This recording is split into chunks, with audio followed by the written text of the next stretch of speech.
Since the Islamic regime attack on Israel last Sunday, Iran has been in the news all week long, and it's still in the news now. And one thing that strikes me is I have not heard human rights in Iran mentioned at all, or barely at all. Most people watching, for example, the BBC or reading mainstream newspapers in America and Europe would have to be reminded that there is actually a regime in Iran that is cracking down on human rights, that in the last months has killed women for not wearing the clothes it wants them to wear, that it's poisoned schoolgirls, that gay people have been persecuted, and so on.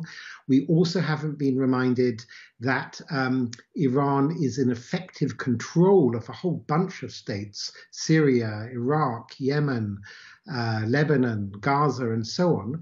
And most importantly, we haven't been reminded that the vast majority, tens of millions of Iranians, oppose this regime, and that the Islamic Republic is not the same thing as all Iranians. Now, I know this, and your audience know this, but the bigger, wider world need to be reminded of it.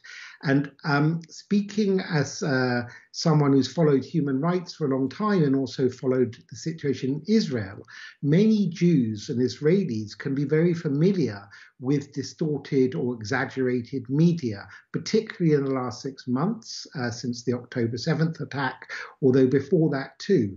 You would think from the media, first of all, you would think that there was no electricity in Gaza, no fuel.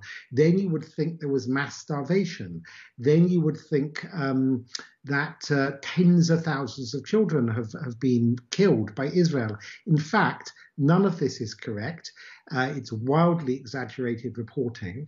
And in a way, respected outlets merely repeat almost the talking points of Hamas, just like they repeat the talking points of the Islamic regime. And there are consequences to this, because politicians in America and in Europe, they follow the media often, and their policies follow the media. They read the New York Times and Washington Post, or they listen to the BBC Today program. And the next thing you know is that with policy, they effectively appease the Islamic regime in Iran, which is very dangerous, because the longer they appease it, the stronger it grows. And they have more and more control over more and more countries. They have domestic control. And worst of all, they are marching towards a nuclear bomb. And once they have a nuclear bomb, as we see from other regimes that has nuclear bombs, such as North Korea or Russia, it is very, very hard to overthrow those regimes.